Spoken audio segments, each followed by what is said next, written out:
এই পর্বে মেঘলা ঋষির ডাকে ক্যাফেতে যায়।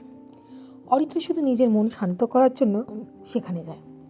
দেখতে চায় রিয়া যা বলেছিল সেটা সত্যি কিনা, কিন্তু গিয়ে দেখে মেঘলা ঋষির সঙ্গে কফি খাচ্ছে। সেই মুহূর্তে অরিত্রর মনে রিয়ার কথাগুলো সত্যি মনে হয়।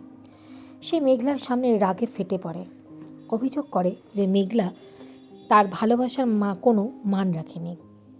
মেঘলা কিছু বলার সুযোগই পায় না, আর অরিত্র সেখান থেকে চলে যায়। হে বন্ধুরা, কেমন আছে সবাই? চুপচাপ ভালোবাসা সিজন 3 পর্ব 29 শুরু করছি আজকে তোমাদের জন্য। মেঘলা ঋষির ডাকে ক্যাফেতে আসে। ঋষি হাসি মুখে বলে, আজ কিন্তু তোমাকে দেখে দারুণ লাগছে। এক কাপ কফি আমাদের অনেক কথা বলার সুযোগ করে দেবে, তাই না? মেঘলা চুপচাপ বসে, তার চোখে দ্বিধা কিন্তু মুখে একটা কৃতজ্ঞতাও। সে ভাবে, ও তো আমাকে বাঁচিয়েছে, আমি না আসলে সেটাই বরং ভুল হতো। অরিত্র নিজের মনে ভাবে, রিয়া বলেছিল মেঘলা ঋষির সঙ্গে সম্পর্ক আছে। আমি একবার কি দেখে আসবো যে কথাটা সত্যি না ভুল। সে ক্যাফেতে ঢোকে। চোখে পড়ে মেঘলা আর ঋষি একসাথে বসে কফি খাচ্ছে। তার চোখে রাগ, মুখে ব্যথা।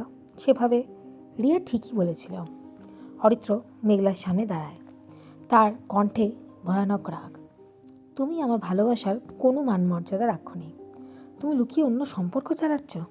মেঘলা চমকে ওঠে। সে মুখ খুলতে চায়, অরিত্র তুমি ভুল বুঝছো, কিন্তু অরিত্র তাকে কিছু বলারই সুযোগ দেয় না। সে হাত তুলে থামিয়ে দেয়, আমি আর কিছু শুনতে চাই না। রাগে অরিত্র ক্যাফে থেকে বেরিয়ে যায়। চোখের মধ্যে জমে জল, মুখে হতাশা। আমি আর বিশ্বাস করতে পারছি না, ও এবার আমাকে সম্পূর্ণভাবে ভেঙে দিয়েছে। মেঘলা চুপচাপ বসে থাকে, তার চোখে ব্যথা, মুখে শূন্যতা। সে ভাবে, আমি কিছু বলতেই পারলাম না, ও তো আমাকে বিশ্বাসই করলো না। ঋষি মেঘলার পাশে এসে বসে, তার মুখে হাসি। সে ভাবে, এবার আমি ওকে নিজের করে নেব ঠিকই।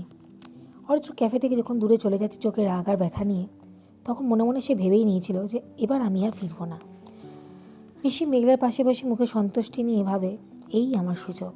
আর মেঘলা ভাবে, আমি কি সত্যি ভুল করলাম? অরিত্র আমায় ভুল বুঝলো।